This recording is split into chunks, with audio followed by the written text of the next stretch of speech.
There we go. Call to order the special meeting of the Finance Committee for this Thursday afternoon. Welcome everybody here today. We're going to begin this session with a special presentation on the comprehensive salary study that was done.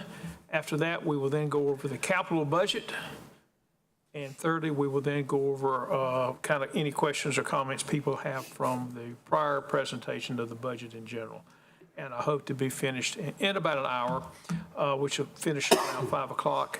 At 6 o'clock this evening, you can come back to this same room, and we will have a public comment period. Anyone who would like to comment on the budget can do so, and that will start at 6 o'clock.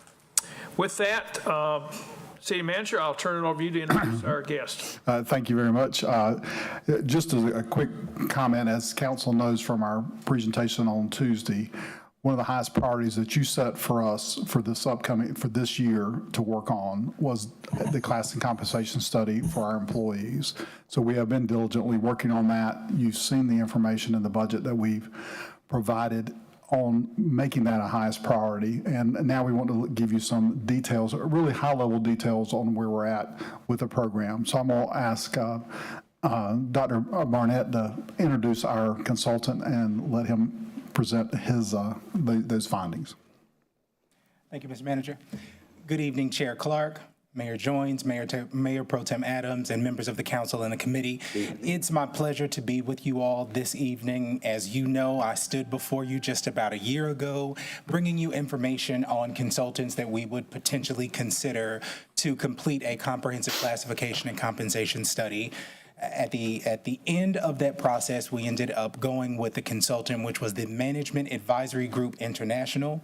We are joined today by Dr. Russell Campbell. He is he's a principal consultant with MAG, as they are known. So I'm not going to talk long. I'm going to turn it over to Dr. Campbell, who will give you an overview of the study and talk at a high level about kind of how it went, what some of the early recommendations are. You will see me come back before you in August with additional information, diving into some of the finer details of the study, some of the recommendations that have come out regarding policies, changes to our classification and compensation philosophies organization-wide as we bring those through the manager's office and look towards those recommendations to enhance the future of our organization. So without further ado, I give you Dr. Russell Campbell. Good evening, Mayor Jones, members of City Council. I appreciate the opportunity to come and share with you some insight regarding the compensation and classification study we've been working on for the past four and a half months. I typically do these around the country over a span of about 25 years. I've done about 300 of these type studies, many of them in the state of North Carolina. And so when we came in to do this particular engagement, one of the things we wanted to do was ensure that the city of Winston-Salem became an employer of choice. And what do I mean by employer of choice?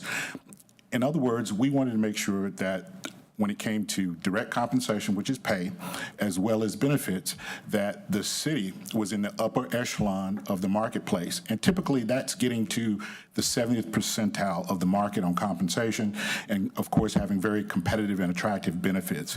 And so the study we've developed and the scales that we put together solidly move the city into that 70th percentile.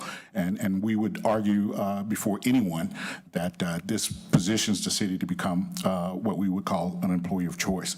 I want to take a little time just to talk about the process and methodology that we use to develop the study. Oftentimes when we come out, there are different perspectives, points of view, how these things come together. And so I want to make sure that you understand the basic tenets associated with compensation classification development, which are not necessarily unique to our firm or me as a consultant. There are some basic tenets that must be adhered to or addressed as a part of the process. And so I'm going to start here just briefly. We are headquartered out of Fairfax, Virginia, suburban DC. We've been in business for about 25 years. We've worked in all but 2 states, specifically Alaska and Hawaii. We've done over 600 of these studies. All of our client base is government, whether it be city, county, public safety, or special purpose districts. And we've got offices, in addition to the corporate office in Fairfax, we've got an office in Asheville, North Carolina, Columbia, and Spartanburg, South Carolina. I split my time between Columbia, South Carolina, and the corporate office in Fairfax. Project goals and scope, we wanted to evaluate the current structure, see where you stand in the marketplace, and then we wanted to drill down to the individual classification or title level to see where those titles are in the marketplace. As we came in and started to assess where you are somewhere around the 60th or 62nd percentile in the marketplace, which is below that 70th threshold that we argue that you need to be at. And so we'll talk a little bit about more about that as we go through. Competitiveness is one of the major goals of the study, to make sure you can compete with other governmental jurisdictions and, to a degree, the private sector for labor. Multiple governmental entities in the private sector are all recruiting from the same labor pool. We've had a pretty stable economy for the last couple of years, excluding some issues with inflation, but the labor market is still relatively strong, all things being considered. We wanted to address internal equity and external equity. And what do we mean by that? Internal equity. The first thing we have to do when we come into an organization, we have to rank the jobs within the organization we're working for, because jobs should be paid based on the level of responsibility in terms of duties and qualifications to hold that position. So not all jobs are going to be paid on the same level. Some will be paid more or less than others based on the qualifications and the duties and responsibilities. And so that's the internal equity component, where we have a criteria or job factors, as we call them, that we apply to each and every position, and we go through and conduct an analysis to determine what the overall quantitative point score is going to be for that position. And we do that for all jobs that are in the city subject to the study. External equity, we develop a list of organizations that we feel the city needs to compete with. Obviously, we start in the local area, looking at other jurisdictions such as counties, cities, school districts, to see what is being paid for similar jobs in those areas. And then we can branch out based on looking at other peers that may be similar in size in terms of workforce, community population, other attributes like university town, tax base. You have probably a good 6 or 7 other attributes or factors that we look at when we're selecting those peers. But we ask the city to look at our list, and the city ultimately approves what jurisdictions that we will be contacting and collecting information from. No matter how well the compensation study is put together, you have to have best practice policies to support it. And I mean policies that address how do you place new hires within the new compensation system if they have credentials and experience that exceeds the minimum that you've asked for. How do you handle reclassification requests? When someone gets promoted, you want to make sure that there's some teeth in what type of salary increase or adjustment they're going to receive. All that has to be done from the standpoint of being consistent, so everyone is treated the same. And so as a part of this effort, we've come up with a number of best practices that we'd like to see the city implement. One of those is an actual compensation philosophy, which I hope that the council will share their thoughts with administration and the manager with respect to how the city wants to view compensation with respect to its workforce going forward. The study included 2,273 positions or people, and there were 478 unique job titles or classification as a part of the study. Some of the things that the study does not address, I feel that we need to address those up front. The study is designed to capture job data from the employees. We asked them to complete a job questionnaire. It takes about an hour and 15 minutes to do it. It's an online questionnaire hosted on our server. Supervisors get a chance to review the questionnaires of their subordinates, but they cannot change the original submission. They have review and comment authority. Anytime we saw comments that contradicted what was submitted by the employee in the original document, we would circle back through the HR department, which has done an exceptional job of working with us as a partner to get this particular study done. And then, of course, I talked about the internal equity relationship. We wanted to establish that, as well as the external market competitiveness relationship. And then we looked at different models of implementation. How do we put the study in effect where it is put into effect where it maximizes opportunities for employees in terms of not only short-term but long-term salary growth, but also seeing that this is a governmental entity, making sure that everyone is good stewards of taxpayer money. And so we have come together after some extensive meetings with city manager and HR and some other department heads with an approach for implementation that we think satisfies those issues of being fair to employees as well as being fair to the community in terms of the taxpayers and resources that are available. In terms of what we will not or did not address, this study has absolutely nothing to do with employee performance. It's about the value of the job, not the value of the person. The value of the person needs to be addressed through their annual performance review. So from our standpoint, it doesn't matter who's currently sitting in that seat or holding that job. It's about the value of the position, not the person.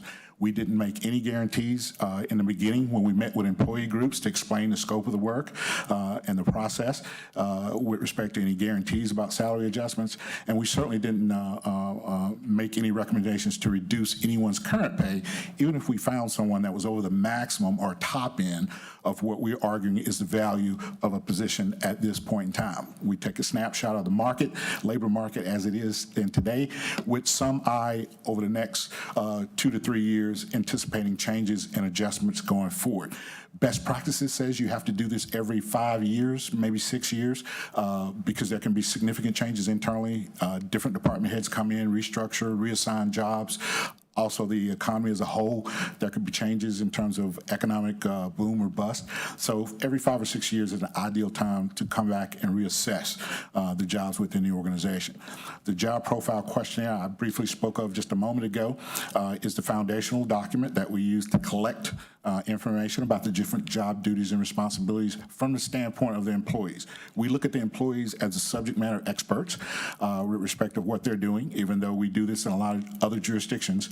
We always find that no matter if we have a particular job title that exists in 20 or 22 other organizations, the duties will not mirror each other 100%. There will always be some nuances based on the individual organization we're working for that will separate that job from a similar job, even though it may have a similar title in another jurisdiction. And so we gave the employees 10 days to do the questionnaire. Although it only took an hour and 20 minutes, they had 10 days to do that. And then the supervisors had a week to go back and review and comment on the questionnaires that were completed by their direct reports. In terms of the internal equity assessment, we looked at the following job factors, and we consider these universal job factors. They will apply to any position, whether it's a management position or hourly or blue-collar position. First one being data responsibility, where we're looking at different types of reports and documents that the employee is producing or reviewing in their current capacity, followed by judgment, people responsibility in terms of supervision or employee coordination. How complex is the job? That ties back directly to the data. How complex are the reports and documents they're compiling and reviewing in current capacity? Asset responsibility, does the individual have any financial responsibility? Managing a budget, custodian of equipment or materials. Impact of decision-making is another factor. Depending on the circumstance and the situation, we're trying to answer questions such as, if an employee exercises poor judgment or makes a bad decision, what's the ramifications to the city? Could someone get hurt, whether it be a citizen or an employee, or could there be some type of litigation involved as it relates to poor decision-making or exercising poor judgment? Education and experience, we are looking for the employees to provide guidance with respect as the subject matter expert. In their opinion, what do they consider the minimum level of education experience needed for their position? Then we go back and we benchmark that against industry best practices to ensure what we're being told and is submitted is consistent with what we find in the marketplace and among other employees with similar jobs. We look at equipment used, any physical demands, communication, who does the employee interact and communicate with within the organization and outside, Could it be other state agencies, other cities, the county? We look at any statistical and mathematical computation associated with the job. Unavoidable hazards. Some jobs, by the very nature of the work, expose the employee to potential harm. The greater the exposure for harm, the greater the compensable value of that job to the organization. And then finally, we look at safety responsibility. Everybody in the organization bears some responsibility for safety. Depending on where you are in the chain of command, that responsibility can be quite extensive. So we have 14 job factors, and as a consultant who put the study together, I go through and assign a quantitative score on a scale of 1 to 9 that measures the degree of presence of those job factors within that particular job title or job classification. And so this is the very first step when we're developing the structure. We're not talking about assigning compensation at this point. We just want to get our rank order put together. Then we move to the second step, which is the external equity. And the internal assessment and the external assessment, these are not unique to Management Advisory Group. Any consultant or company that designs compensation systems has to have a vehicle, a mechanism to address those two tenets, internal equity and external equity. And so as I talked about in the beginning, we wanted to measure the city's market competitiveness. We look at local competitors, and generally we're looking based on geography. Most people will consider a commute up to an hour, maybe an hour, 15, 20 minutes without physically having to relocate if the compensation and benefits are such that they're incentivized to do so. And then we take a secondary or a second tier review based on peers, other organizations of similar size in the same line of business. Maybe the workforce is about the same size, the community is about the same size. And so I'm going to share with you the organizations that we use as part of the external review. For this particular engagement. There were 17 data sources associated with the project. Obviously, we're going to start in the state of North Carolina. We're looking at Greensboro, Raleigh, Durham, Fayetteville, High Point, which are all cities, of course. Then we looked at county, Forsyth County, Durham County, Guilford County, and Wake County, as well as Charlotte-Mecklenburg. And then we looked at some other metropolitan areas or areas in close proximity to some metropolitan areas, such as the Atlanta, Georgia Metropolitan Statistical Area, City of Savannah, Virginia Beach, City of Chesapeake, City of Norfolk, Knoxville, which is another college town, University of Tennessee being there. We also looked at state government to see what they're paying for comparable jobs. And then you'll see ONET there at the bottom of that list. For the governmental entities, North Carolina is much like the other 49 states. There are certain statutes or laws in place that allow certain information to be shared in the public purview. Job descriptions, organizational structures, salary ranges for positions are all considered public information.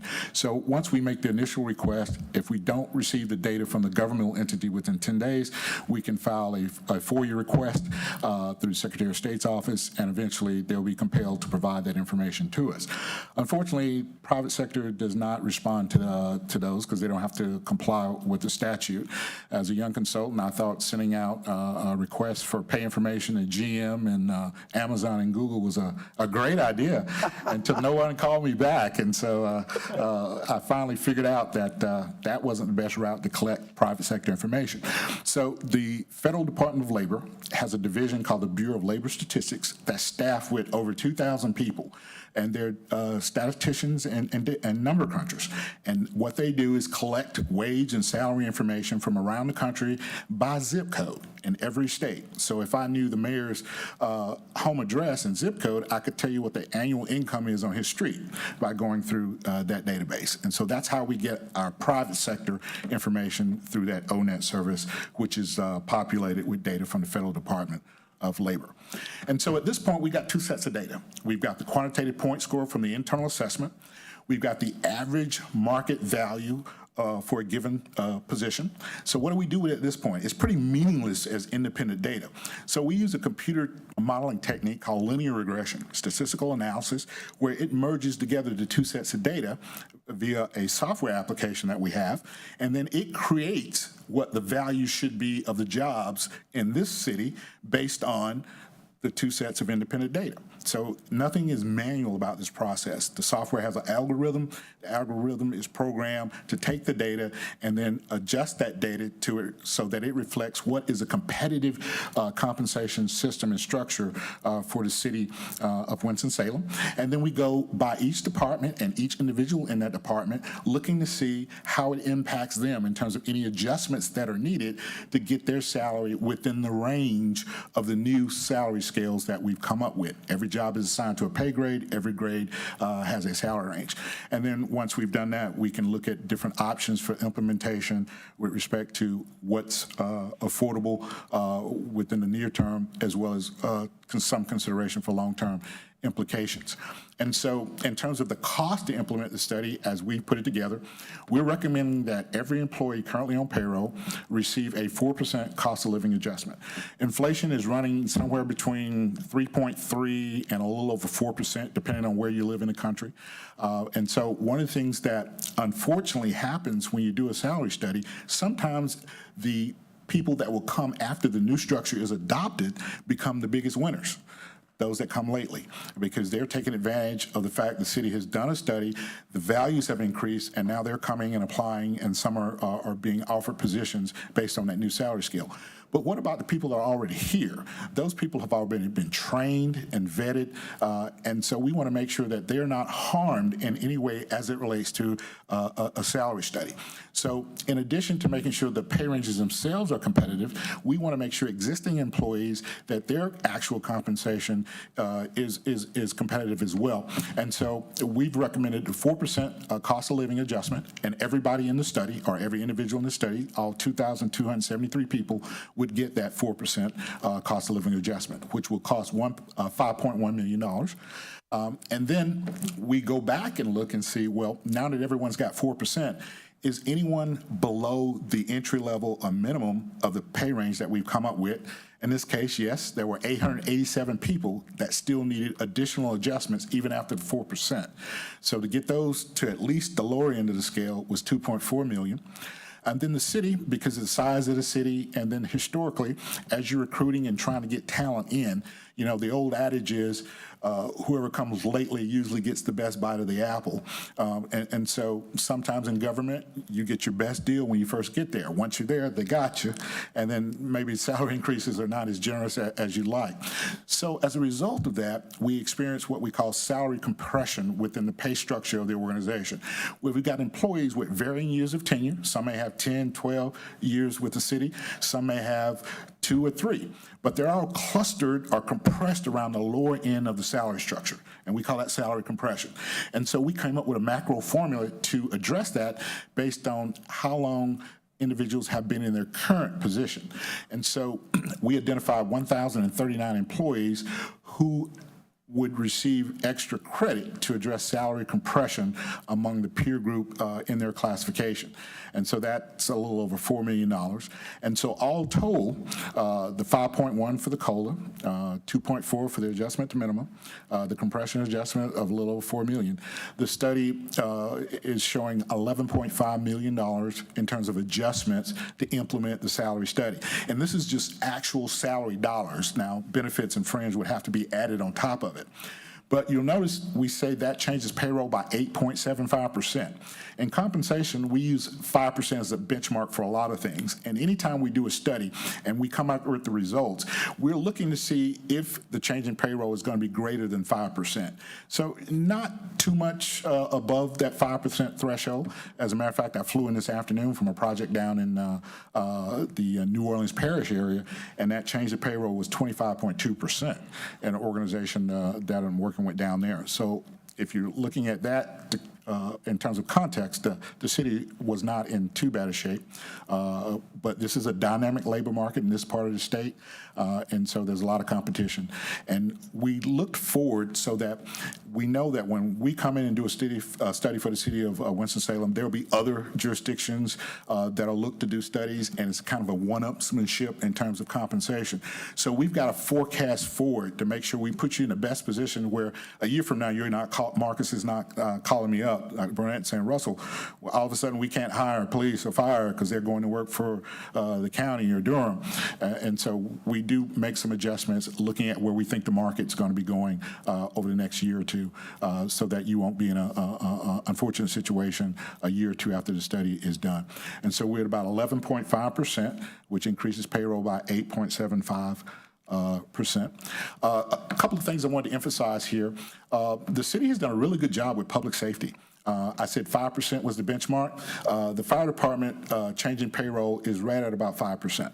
So you're pretty much right in line with the market on the fire side. And the police, you're actually even better shape. The adjustments in police are only 4.6%. And your benefits package is very competitive, strong benefits package. And we would argue very strongly that based on the structure that we've developed, which puts you at the 70th percentile, and considering the strong benefits package, that we consider the city of Winston-Salem to be an employer of choice. I've been on both sides of the spectrum. I've sat on boards during the course of my career, and sometimes it's often difficult to understand why certain salary levels need to be where they are. You're in the service delivery business, and in order to deliver appropriate services, you've got to have competent people in the positions to do so. If you put incompetent people in key positions, the outcome is not going to be good. You're probably going to wind up in court, or somebody could get hurt or sued, or worse. And so you're better off to pay competitive wages and hold administration and human resources to the fire to make sure they bring in good, competent people who can fulfill the mission and the vision that you all have laid out for the city of Winston-Salem. There's some additional things we're going to be providing to the city. We're going to be providing some more policy recommendations, as I said, based on best practices. As we have compiled data from other jurisdictions as a part of the market review, we've looked at your organizational structure, and we're going to present the city manager with some thoughts and ideas on maybe restructuring to bring about some efficiencies greater efficiencies within the city. Those things will be coming. There's going to be a change with the Fair Labor Standards Act, which governs which positions qualify for overtime pay should they exceed the 40-hour work week. We are looking at all the positions to see which positions would be impacted by the rule change, which is going to take place July the 1st. So there's some additional things that we'll be providing, and we do not look at this as a one-time engagement. We will certainly be available to assist the city going forward, not only through implementation, but if there are any other needs that they may have that we can certainly provide. That, in a nutshell, is what I wanted to share, the process, the methodology, the financial impact. If there are some questions, I'll be happy to field those at this point in time. Questions or comments, Mr. Mundy? Any committee members want to go first? No, you first. Thank you. This information is great. I have a question on the financial impact. Is that assuming what our current, I would say, rate is of employees, or is that looking at when we're at full capacity? Because we know we have some openings across the board. Based on the current workforce that's in place now. Thank you. Mm-hmm. I do have one question. Did you find any instances where we had a person that's in this classification and you said, well, everybody else has them in a different classification? Great question. That's one of the criteria we look at is we look at each individual person's job duties and responsibilities, and if we find that their current duties and responsibilities don't reflect in the current title or classification, we'll propose a title or classification consistent with best practices in today's labor market. And so there's a section in the report where we did find some individuals, because jobs evolve over time. And so we found some individuals where their current classification does not bespeak to the level of responsibility and type of duties they have, and we've recommended a new title. Thank you. Yes, ma'am. Dr. Woods, much needed. So glad to see you. Welcome. Thank you. When I got on the council 14 years ago, I got on the council for two reasons. To serve, but I also knew that our employees were not being compensated appropriately, as well as appreciated and engaged in all the other factors that go with it. I knew, and I told my council, I communicated, You could not possibly expect people to want to come to work here, stay here, and we're going to lose people. And when it happens, it's going to happen real quick. Well, this started happening before COVID. Everybody wanted to say it was COVID. This trend started before COVID because we were not keeping pace with the cost of living and what people needed to be paid. And because the city had waited so long to start moving the needle, our employees started to leave, retire, and anything else. One of the things, I did manufacturing for almost 38, 39 years, and part of what I had to do in management was job classification analysis. Yeah, what your thing was my thing. And we did it every 2 years because we knew that manufacturing or any process changes. And if the process changes to create a better product or service for your customers, you have to constantly monitor that with the market of what changes your employees, your training, your pay levels, and all of that. I am glad to see this. I'm glad that it's data-driven, what we're doing now. I felt like, and this is personal, I always felt like we did job classification analysis based on subjectivity, not the actual people that were doing the jobs. And this is no shade to supervisors and directors and managers, but I used to be told when I was a machine operator, a supervisor that never ran a machine could not tell me how to do my job. And they couldn't write it on paper either because they didn't know. So I'm looking at this now as just like you said, that we're putting our best foot forward, moving forward. Big changes, I know everybody don't like change, but time is the master of all change. And now we see that the workplace is competitive. The people that run the wheel now are the employees, because we need them to do the job of what our citizens require and the services that they pay for. I thank you very much. I look forward to seeing more in depth the quantifiable pieces of each job classification, because I look at stuff like that. But I want to see the jobs and the different pay levels, but I thank you. I thank the staff that worked and engaged with you. I thank the city manager, the department managers, supervisors, directors, but most importantly, I thank the workers, as we say in manufacturing, that actually put their hand on the job, the product that's being delivered to our customers every day. So I thank you for this. This is so valuable, so timely. Thank you. Thank you, I appreciate that. Ms. McIntosh and Ms. Scipio, I see your hand up, so just hold tight, and we'll get Ms. McIntosh next. We see Winston-Salem on lists of affordable places to live ranked, nationally on a regular basis. How much impact does that have in your algorithm? Is that something that moves the needle on attracting employees, or is it? We do look at cost of living of other jurisdictions, particularly those peer groups and competitors we talked about, and we will make adjustments within the algorithm to account for that. Okay, thank you. I don't know how to recognize Ms. Scipio, but can you do something there? Push a button. Somebody push the button. Can you hear me now? Yes. Yeah, talk a little louder Volume. or get closer to the microphone. Okay, I'm trying to get as close as I can. My question is about remote employment.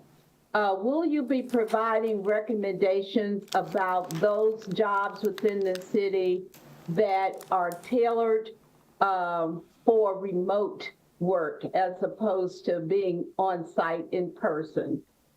That's my question. A Here's the great question. Okay, for the folks out there, the question was, what kind of recommendations can he give us as far as what types of jobs would be more remote versus on-site?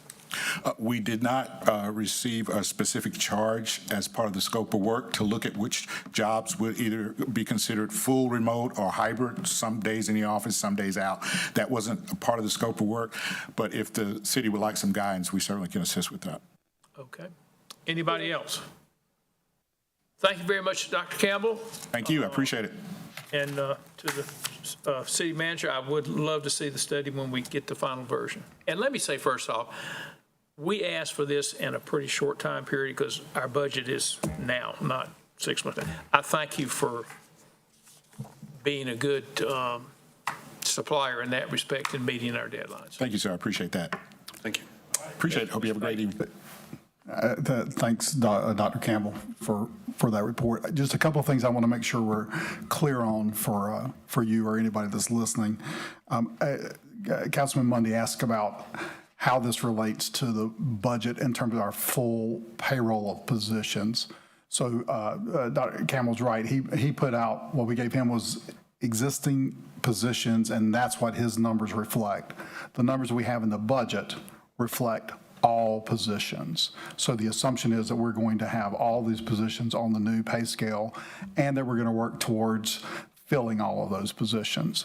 Just as a reminder, his numbers were based on salaries for a year. The recommendation, the way the budget is built, is based on those being implemented early in October. So for 3/4 of the year, not for the full year. And one other slight modification, just to make sure we don't change people's expectations. The 4% is our merit/COLA for next year.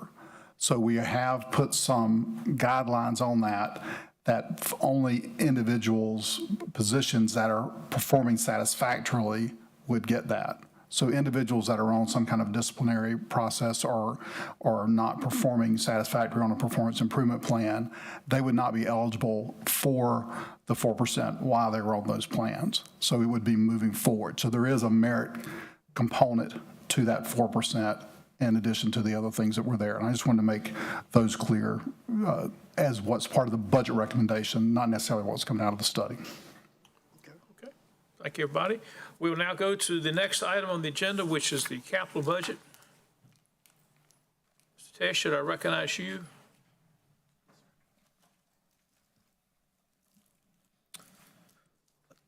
Good afternoon, Chairman Clark, Mayor, Mayor Pro Tem, members of the council. It is good to be back 48 hours later to continue our discussion of the fiscal year 25 budget as it relates to the capital improvement plan. I will note before we get started here, this plan presentation basically has 3 sections in it. Based on what you heard from Mr. Pate yesterday, we do have a lot of projects that are currently in the hopper, so we're going to present to you some information on how many of those projects exist in our different service areas, because we do have a priority on getting through as many of those as we can. We will talk about what's in the capital improvement plan with a focus on what's in the FY25 budget, but we'll also talk about the capital planning window. I will note, based also on Mr. Pate's recommendation or discussion yesterday, we will be bringing back additional recommendations as part of the FY26 budget and capital plan to rethink how we do some of our capital planning process and how we use some of our debt financing mechanisms and what's more appropriate for cash financing.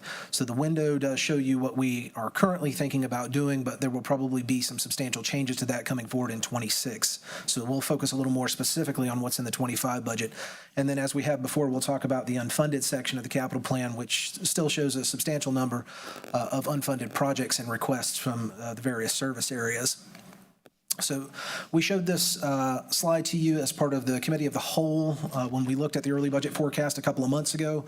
Been a few updates to it, but this is a reminder to the council and the public that there has been a significant amount of money allocated to projects over the course of the last roughly 10 years. So you look down to the bottom there, almost $500 million worth of general government debt in terms of the different types of projects that we have put forward.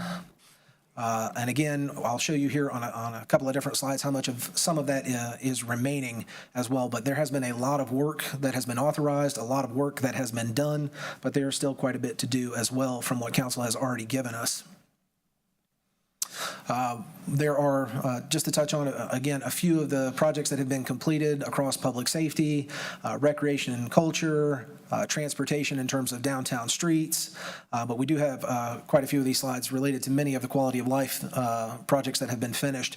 But there have been just a significant number of projects from 2014, 2018 bonds, LOBs, 2/3 bonds, and all kinds of things that we have completed. And so we want to highlight for the public as we talk about what we're doing going forward, there has been a lot that has been accomplished, lots of ribbon cuttings and groundbreakings that have taken place over the course of the last half decade.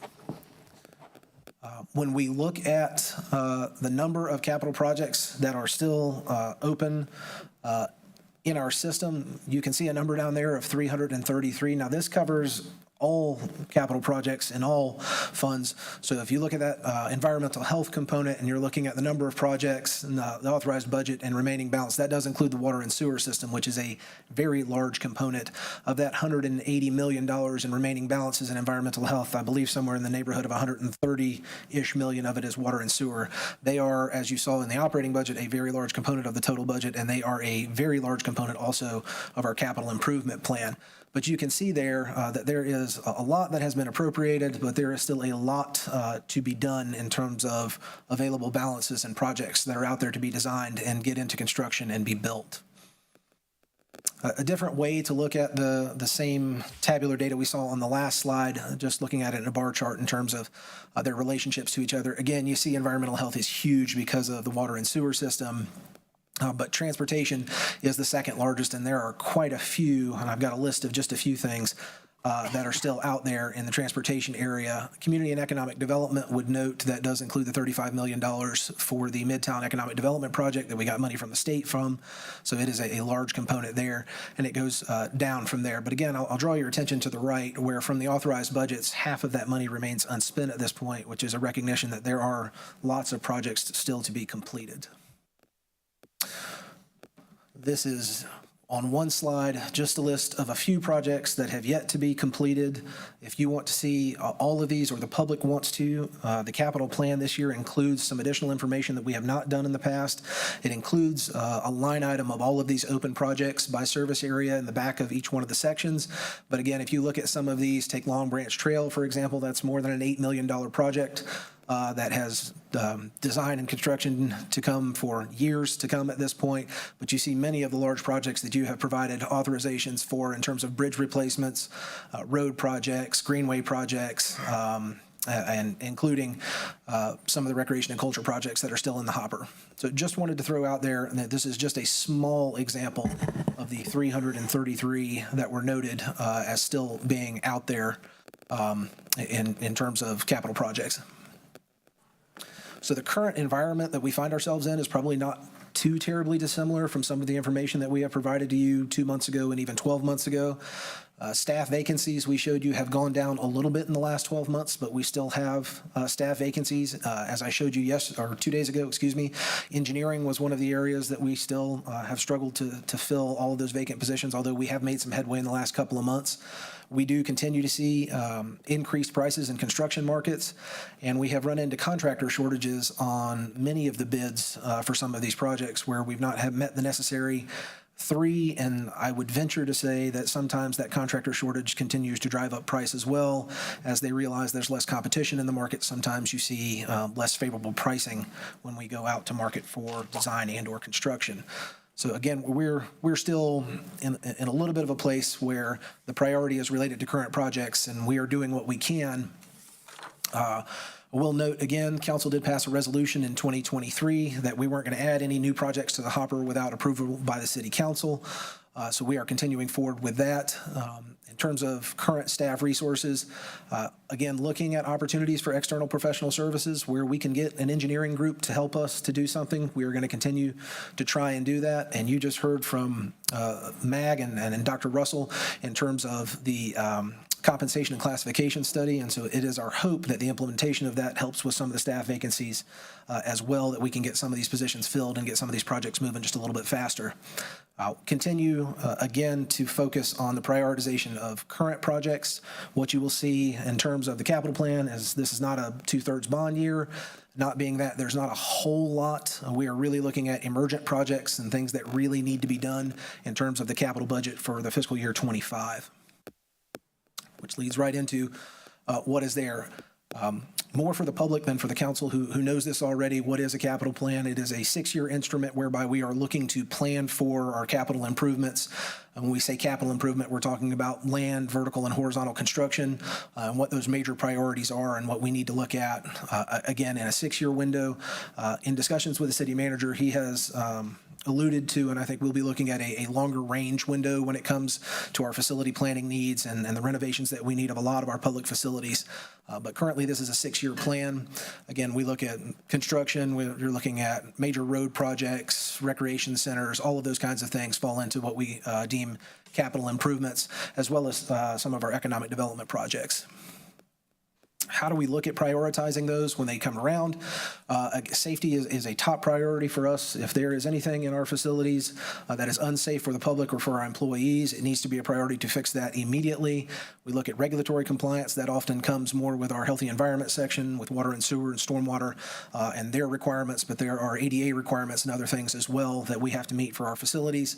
We'll look at maintenance cycles and asset management in general. What is the schedule for how long a building should last? Its major components, roof, electrical, plumbing, all that kind of stuff. And then strategic investments, those things that the council has put forward that are high priorities for the community in terms of new investments. We'll talk about the unfunded list as we get to the end of this presentation. Again, it is very large. You'll see the transportation area is, again, still in the $1 billion range. And we'll show you what that is, but there are a lot of potential sidewalks and road projects and things of that nature that add up to a very large number, but we'll take a look at that here at the end. So, as I mentioned, it is not a 2/3 bond year for us. 2/3 bonds we issue every other year in the Why don't you tell neighborhood. everybody what a 2/3 bond is? And lob. And, yeah. And a lob while we're at it. My apologies, different types of debt authorizations. So we'll start with LOBs, or limited obligation bonds. It's a debt instrument that we have that does not require voter approval. A 2/3 bond is a general obligation, as you see GEO bond up there. Again, these don't require approval from referendum. We are allowed to basically authorize an amount of debt equal to 2/3 of the principal that we have retired in a previous year.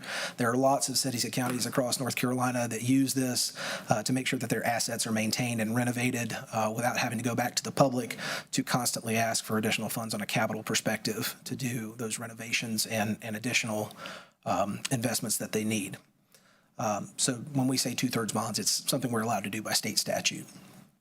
Again, it's not one of those 2/3 bonds years. So in the capital budget for FY25, our general government amounts go up and down, or recreation and cultural, you'll see that 25 does not have those appropriations.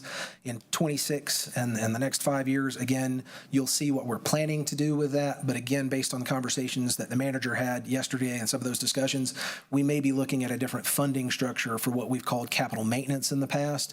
So you can see, and the public can see, what we're intending to do. And many of those projects may still be on the list, but they may be funded a little differently when we get around to it.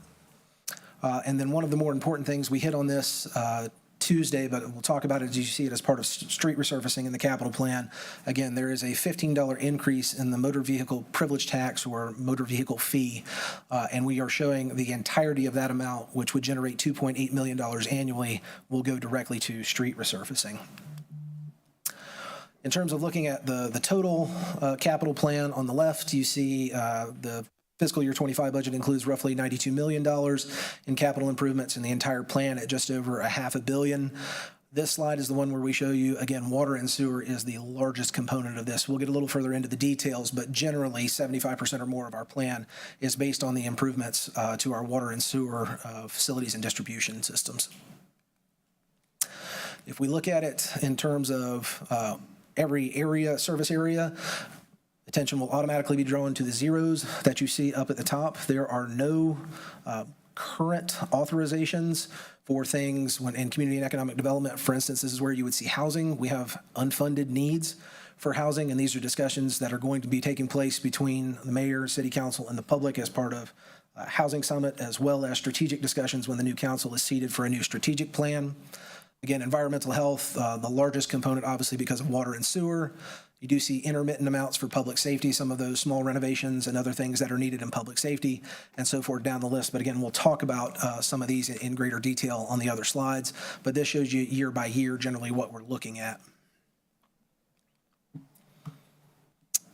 Proposed funding sources, just to touch on this again, as water and sewer is the largest component of the expenditure side, they're also the largest component of the resource side. When you see cash reserves there, the water and sewer system is usually using roughly $30 million annually in cash funding or pay-go funding. They also have revenue bonds that they're showing out there.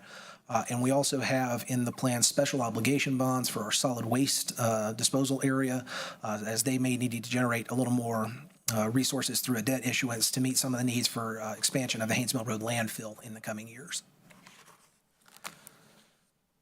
This is a very large table, and I'm not going to go through it. I'm going to get to the next slide, and a couple of them are going to turn blue. We'll talk about that. Again, I just talked about the special obligation bonds, or if you hear someone say SOBs, for the solid waste system. We have talked again about the two-thirds bonds not being a two-thirds bond year in 25, but you can see roughly $10 million a year every other year in 26, 28, and 30. I did want to hit on that motor vehicle privilege tax amount again, and you will see that as we talk about street resurfacing. Did want to say thank you to the state government. We got about $700,000 additionally in Powell bill funding, which is our gasoline tax revenue. That is going directly to street resurfacing as well. So we are doing what we can in the way of street resurfacing. And then on the general fund side, I did want to note that we show for the budget year 25, $1.27 million.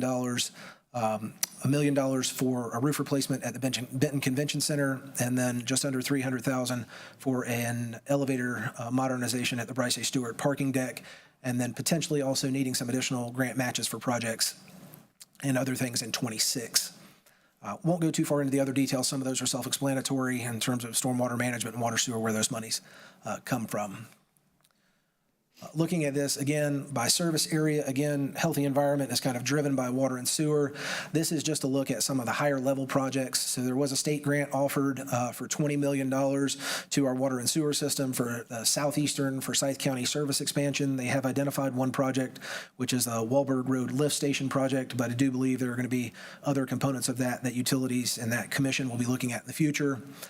You do see the second and fourth items there, collection system improvements and distribution system improvements. Those are just improvements to main lines for water and sewer. They're pretty standard every year. They are large amounts, but that is an indication that we are reinvesting in our water and sewer system annually, and that we are trying to the extent possible, be proactive in replacing some of those pipes so that you don't have as many emergency repairs. Again, you see our stormwater projects down at the bottom, and not much for solid waste this year, but again, they do have an expansion of Haynes Mill Road landfill coming in future years. So the budget amount for 25 for environmental health, mainly driven by water and sewer, roughly $75 million. As we look at transportation, again, that street resurfacing number is a lot larger than the number that we showed in the plan for this year when we were talking about this last year as a result of motor vehicle privilege tax and Powell bill funding. We have a slide for that. We do have a couple of projects on here that DOT put forward that were necessary. The multi-use path and controlled access street lighting and greenway wayfinding signage, we are getting some additional funding for some of those. We'll talk about that on the next slide. Those are the total project costs, but we have 20% matches for a lot of those and are using some of our existing project balances for the matches. Those three you see at the bottom are kind of our standard set-asides. What we do from part of our motor vehicle privilege tax that's already authorized for sidewalks and traffic calming and traffic safety projects. We set aside about $150,000 into each one of those pots every year. Those three for which we are looking at additional grant matches. Again, you can see what the local match is for the greenway signage, $126,000 of a $630,000 project. On the MUP or multi-use path, a $400,000 local match on a $2 million increase. And then the controlled access street lighting, again, $1 million project with a local match. We are using some existing balances in projects that have been closed or existing balances in greenway funding, like for the MUP, which it was designed for anyway. Don't want to belabor street resurfacing over and over, but it is the number one priority in the resident survey. And again, we are looking at nearly $5.7 million in funding on top of a roughly $9.8 million contract that has come or is coming to council very recently. So we are putting a little bit more effort into street resurfacing as it has been the number one priority in the resident survey. There are some fixed route bus replacements in the capital plan ongoing, as well as a little bit of money for some facility maintenance upgrades at WISTA. There are a few things related to HVAC systems and drainage projects. $210,000 is not a lot of money, but there are a few maintenance and repair things that we're taking care of as well. We talked about the Benton roof replacement there. We also include $250,000 per the management agreement for capital improvements and those things that are an annual contribution. On the general government side, a lot of this is related to informational technology. The lease payments for such are included in the operating budget for our information services fund. But some of these, and when we talk about IT infrastructure, we're talking about servers and things that are required for cybersecurity investments that we need to be on top of to make sure that all of our applications are running on the hardware that is necessary to be maintained so that we maintain our core network. We do have some improvements in terms of our communications network as well as our phone systems. Do continue to look at expanding security camera infrastructure to different locations. And we talked about those, the elevator deck repairs at the Bryce A. Stewart building. Talked about this a little bit at the beginning. Again, we want to make sure that we are looking at whether or not our capital investments are strategic and long-term in nature. There are some things that are maintenance related that we have been running through our capital plan. Again, I would expect in 26 we start looking at maintenance a little bit differently than we have in the past, thinking of it as more of an operating expense than a capital one. We do want to have a focus, as Mr. Pate said on Tuesday, about being intentional with our facility planning needs. So in terms of renovations to facilities that are in dire need of it, be they 50 to 70 years old and have exceeded their useful life, and looking at also the space that we need as we grow as an organization and as we move some of our operations around, as we did opening Lowry Street and moving some of the facilities at City Yard. We may potentially be looking at additional things related to City Yard in the future. Review emergent needs for alternative funding. Again, we talked about a couple of those DOT projects, but we are always in the capital plan looking at those things that have to be done.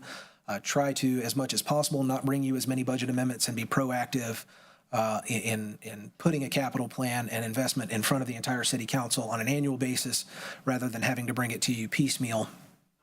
And we have talked many times here, both today and on Tuesday, about reliance on debt structuring, how we use some of our 2/3 bond funding, and how that may change, and we may go to more of a cash financing structure for those things where the asset's useful life doesn't make sense that we're financing it a certain way. So we do want to be sure that, again, as the note says there, that we're meeting those practical debt thresholds. In terms of unfunded capital requests, this does not look significantly different than it has in prior years. Went out and got a few pictures from departments have put out there publicly. Show that you have concrete spalling on bridges. We have a lot of bridges that are in need of both maintenance and replacement. The map there is part of a pedestrian plan that shows where sidewalks could go all over, and again, some of that's in Forsyth County. We do have some aging public safety facilities. We've talked about street resurfacing. There are lots of quality of life and recreation and culture unfunded needs. We have a picture of Winston Lake Golf Course there, but there are renovations to recreation centers and things of that nature. And then obviously affordable housing, which continues to be one of the hottest priorities for City Council and the public as well, as seen in the resident survey. So just a snippet in 6 pictures of what is almost $1.3 billion worth of needs and requests. Again, on the community and economic development side, we'll see on the next slide, a lot of that is related to housing. We do have a lot of public safety requests for facility renovations and new facilities. Transportation at over $1 billion is the vast majority, and again, we'll see this on the next page. But the way that breaks down, more than $500 million of that is sidewalk construction and repair. We will be working diligently to have a more strategic plan about how to deal with that, where those repairs are necessary and where additional sidewalks would be added, but that would be something the City Council will need to look at as part of a strategic planning process in terms of identifying and prioritizing what's next on the list. You can see road improvements at nearly $250 million, street resurfacing, which we are just starting to tackle, and then the list goes down from there. Again, the vast majority of it transportation related, though. We'll bring this back. So in the most recent resident survey, we asked a lot about community perceptions. Last year, we did a shorter form of the resident survey, and one of the questions we asked was, if we were going to have a tax increase, what would you most support a tax increase for in terms of investments? Street resurfacing, imagine that was at the top of the list, followed by affordable housing, and then you'll see several transportation-related infrastructure improvements. As transportation is the largest part of our unfunded section, that probably makes sense.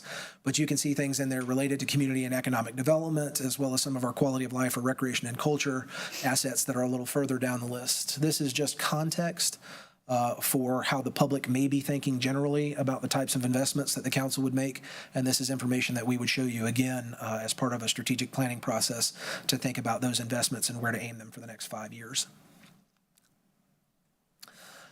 Again, thinking about that forthcoming in the budget year 25, there are lots of areas that we have unfunded needs in, but the council will be looking to prioritize those and determine where is the highest need and what the community needs, be it related to affordable housing. Again, we show those public safety facilities, governmental facilities. As Mr. Pate has told you, he went on his tour, and there are quite a few of those that are in need of some renovations and replacements as well. That leads us kind of into the first part of this flow chart, having a strategic plan and having our elected board look at what are the priorities for the community, having staff compile that needs assessment from all of these, review those, provide additional justifications and information that you or the public is looking for, going out to the public as we have in the past to show them what our unfunded needs look like, what those projects could look like, and then potentially coming back at some point in the future for a GO or general obligation bond package look for whatever those priorities are, respective to whatever our debt metrics and financing structures suggest that we would be able to afford and it would be prudent to issue debt for at that point. I do want to show this picture as we do every year in the budget document. This is our debt service fund. So there is a portion of the tax rate specifically allocated to the debt service fund to retire debt that has been authorized by city council, general government debt. This picture looks a little better than it has years in the past. I didn't recognize it. There are a couple of reasons for that. Generally, I would say, I'm not out of my bounds here, and Kelly can talk more into the details, but generally, we've gotten in the past 5 years or so some interest rates that may have been a little bit better on refundings or authorizations than what we initially anticipated. We have seen quite a bit of investment income, particularly this year in the debt service fund, as markets for fixed investments and equity investments, fixed income and equity investments have done much better this year. If you have a 401k, you've probably seen that. And the timing of some of our debt issuances has been a little delayed compared to what we originally thought. So we do have up here a debt service fund pro forma or projection that shows the ability to authorize additional debt without potentially increasing the tax rate. Again, this is just a projection. It does change. If debt metrics or the rating of some of those potential bonds change, there are changes in the projection. So we do want to show you there is an opportunity at some point in the future from a capacity perspective to think about what those priorities are and to have a funding mechanism for them. But this picture does look a little bit better than it did 3 or 4 years ago. That is all I have to share with you today. I'm more than happy to answer any questions, capital plan-wise, anything from this presentation or the book. Chair, floor. What I'd like to do is see if there's any questions on the capital budget that he just presented, and then we will go back and questions on anything from today or yesterday. Any capital questions? Mr. John. Thank you. It's always informative to see the tangible projects that are going on in the city. You listed 333 backlog projects. Is that correct? So that is the number of projects we're showing. Some of those are holding accounts, but generally, yes, it's somewhere in the neighborhood of 250 to 300 projects. Can we get a list of those? Is that published somewhere? So that's the whole 333 of them are included in the capital plan. Back of the plans there. And each section has a section at the end of it. So if you were to flip, and the public can as well, to environmental health, you would see a section that says environmental health previously appropriated projects, and they would be able to go through that list. So it is available in the capital. On projects back to 2014 that we haven't done yet, they're listed separately there. These would be all projects that are currently open with an authorized budget greater than $100,000, regardless of what type of resource was used to fund it. So if a 2014 bond project was still open, it's in here. Listed separately. Thank you. Mr. Mundy?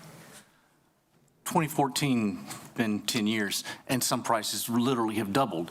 When we put those bonds before the general public and say, you approve this and we'll do A, B, C, and D, but now we probably can only afford to do A and B with that amount of money.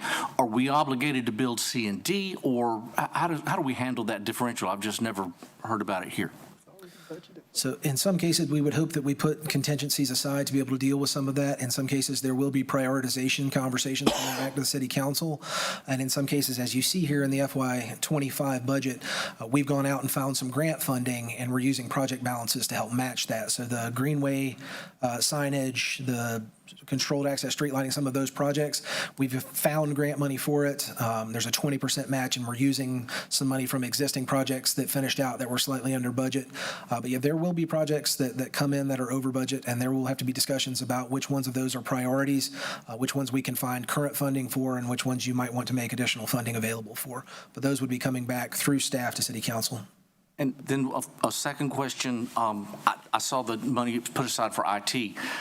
That doesn't look like a large enough amount to go into one consolidated system, which is something that I think the city really needs to do to provide the service that our citizens deserve. Private sector did that in the 90s.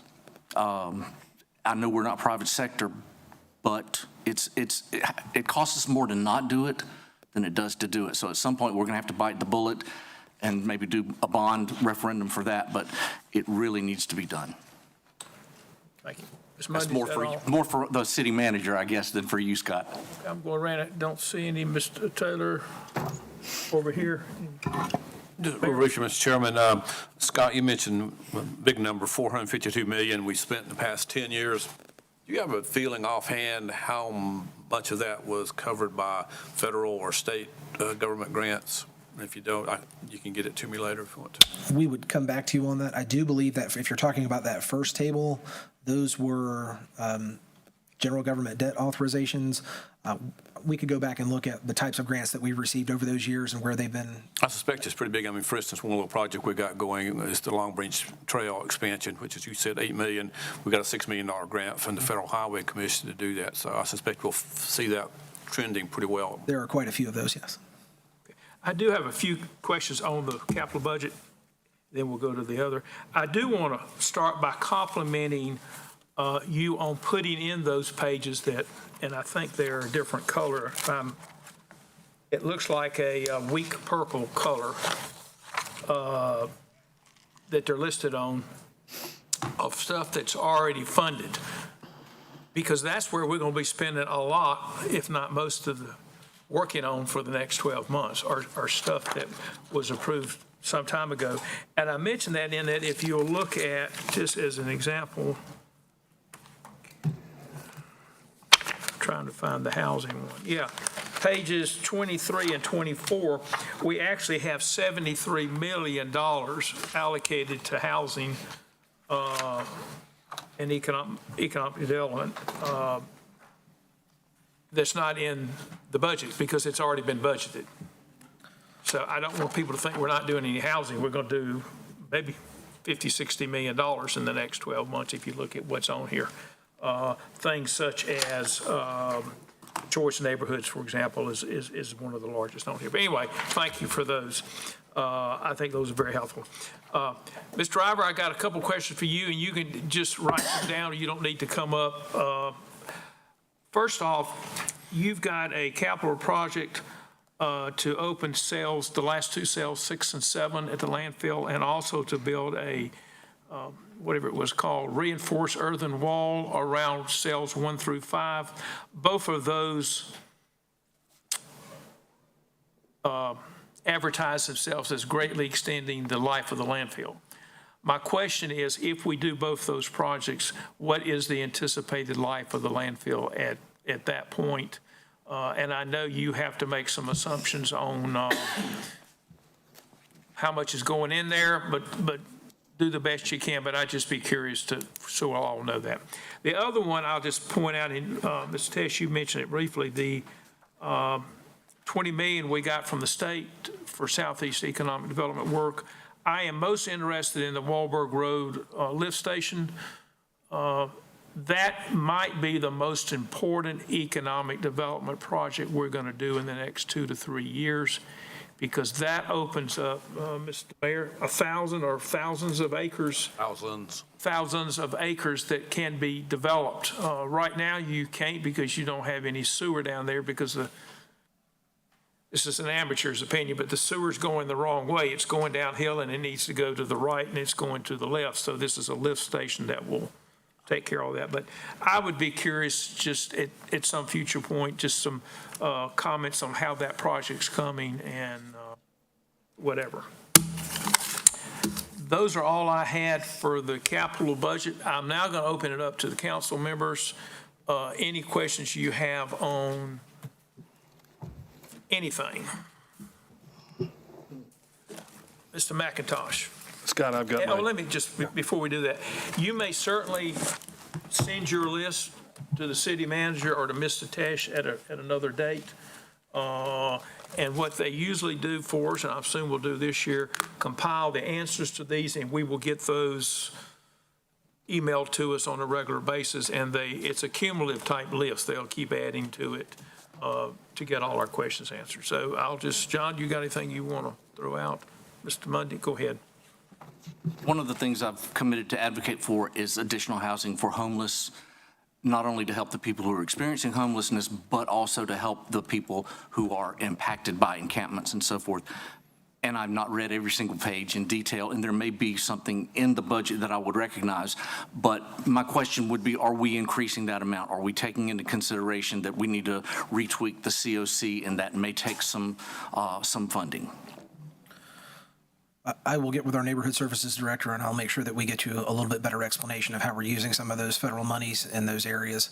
We'll get that back to you. Thank you.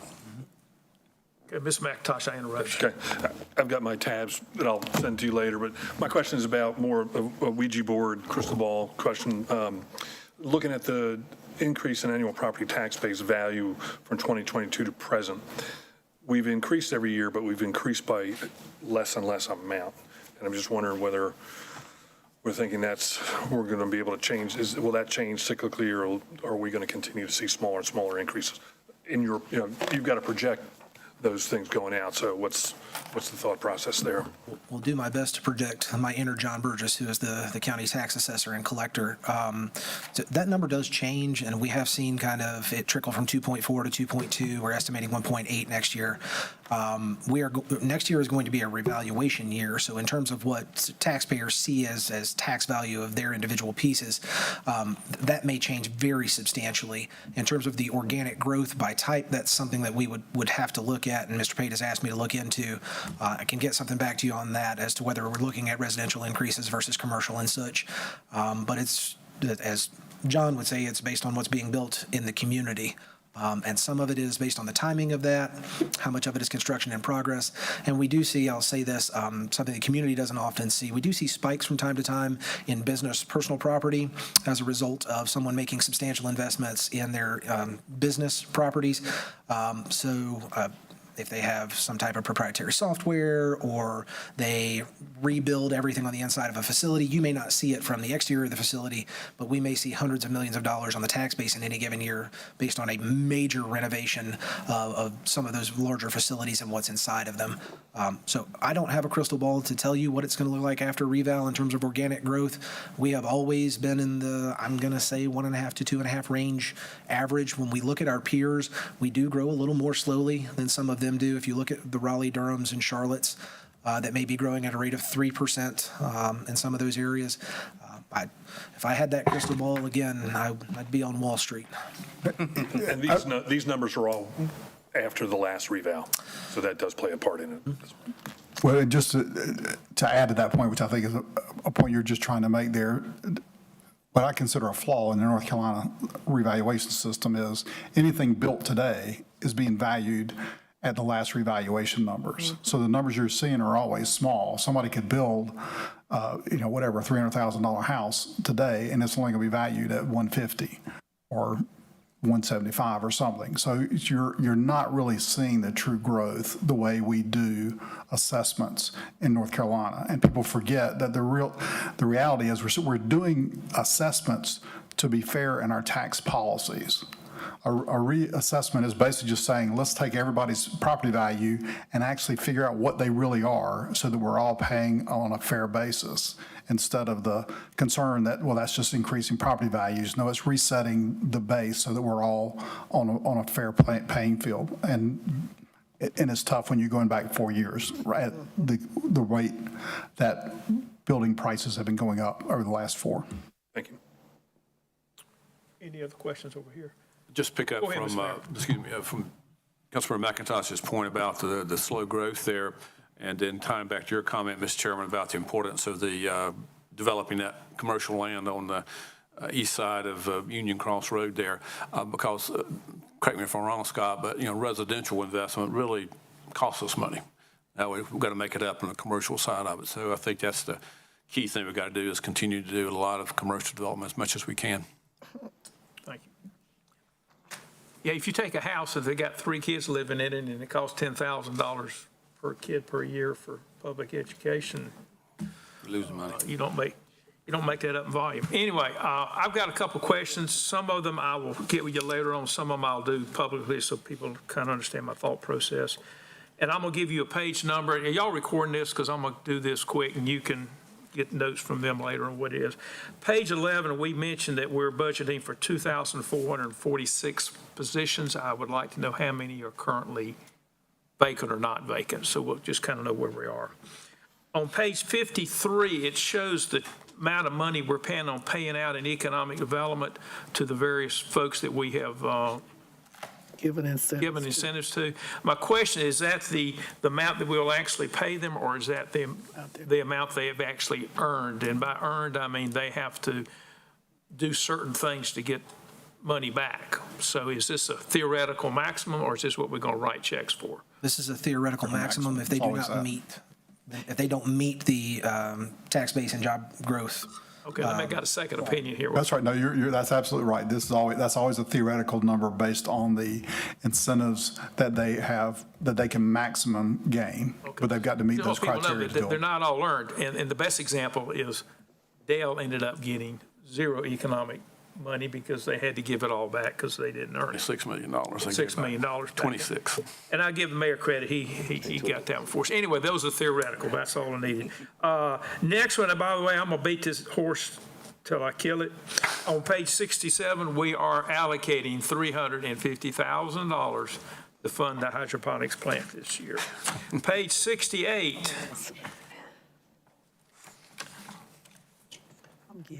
Hang on a minute. 68, there was a number in here, it's a little disturbing, I think everybody needs to know it, that's why I'm going to mention it. And that is the amount of recycling that is contaminated. That means that stuff that went in a recycling container that actually ended up in the landfill, and it's 33%. That's the bad news. Good news is that's probably better than average from what I hear. We have been doing a lot of public education around that. Our sustainability office, as well as recycling, is working together on that. It's something that has been on our radar for quite some time, but we'll let the manager speak to that as well.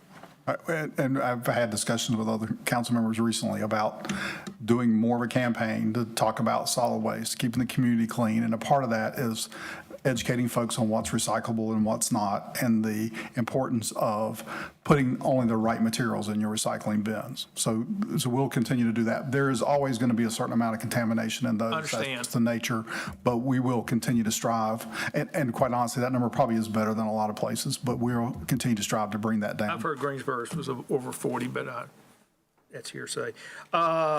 Next, stormwater, we're going up 8%. I'd like to know what that's based on, if you could just provide that, and also what's your projections for the next few years, because that's something that's, there's some awfully big projects. I was talking with Keith Huff in the parking lot today, and he was explaining what they're going to do with Abbott Road, and that's almost a $2 million project, just an example. So just a little more information there. The fire department, I'm just curious, are we going to try to hire more firefighters to have less overtime? Chief Mayor and I have had a whole series of conversations about how we're going to deal with staffing the fire stations or the apparatus appropriately. And so we're going to come back and do some additional analysis on that. But the likelihood is that we're going to change something in that formula of how we have people to staff stations, because as we've talked, and I've talked to the whole fire staff, I don't really want to have people serving back-to-back shifts and coming out to try to make life-saving decisions when they've been on duty for 48 hours. So we're going to work on reducing the overtime and keeping our apparatus in service. And so that will take some changes, but part of that might be in how we recruit, how we fill positions in the recruit classes so that we've got people ready to go on a more timely basis for the vacancies that we're having. There's a variety of things we're going to be looking at. Thank you. That's fine. Mr. City Manager, could you please turn to page 107? I'm going to tell you why the bus system upsets me. There's a chart that shows roughly the ridership has decreased 50% in the last 10, 15 years, whatever you want to use. At the same time, we have added Sunday routes, Saturday routes, weekend routes, overnight routes. We had a study done in 2017 that added a few routes. We got 50% fewer people riding more routes than we've ever had. And I know some of those aren't manned right now because we're driver shortage or whatever. But that tells me that the usage per bus has got to be down significantly. And it doesn't make sense to have the same number of buses running to take care of half the number of riders. My theory is put the buses where the people are that want to ride them. The purpose of a bus system is to move people around town, not to drive empty buses on the same routes for 20 years. Do we still have Route 100? I have no idea, but I will tell you. Route has 2 people riding. Go ahead. I will tell you just to be real quick, because this is going to take a lot more detail, but we've committed to council as a part of the changing the transit operations that we're going to come back in and do some significant look at our transit routes to make sure that we're maximizing those as much as we can. And that's why I voted for the new management, because I'm hopeful they can help us do that. A few more things real quick. On page 154, there's just a little bit of information on the cemeteries. I would like just a little bit more, how many opens and closings, what we got left that's available for sale, just in general, how that's going. My last questions, I got a few from Ms. Driver. I would like more information on our debt. You show on page 184 just the GO bonds. I'd like to know, and I'd like to know on those bonds what the interest rate is. But I'd also know what's our revenue bonds outstanding, lobs, cops, all those, so we can have a more, Ms. Latham, I'm gonna look at you. This is the area I'd like to look at more after the budget season, just to get a better feel for what our total debt is, not just our GO debt. And tied to that are the leasing mechanism. They have a debt outstanding too, how that debt compares to they got a fund balance. So I just need a little more information there. Lastly, Ms. Driver, I'll give you one more assignment. This is based on what I read in the Wall Street Journal and the news at night. We've got all sorts of things going on with forever chemicals and nitrogen and microplastics and everything else. It would be nice just to get your perspective on what might be coming down the pipe as far as additional requirements. And I do know, I think it's the forever chemicals, we don't have any or none were measured or whatever it was. And that's the news's definition. I know you have a more technical definition of what that is, but I would just like a better understanding of what potentially is coming, because all of those projects have huge dollar amounts tied to them. And with that, that's all I've got. Sure. Yeah, that's enough.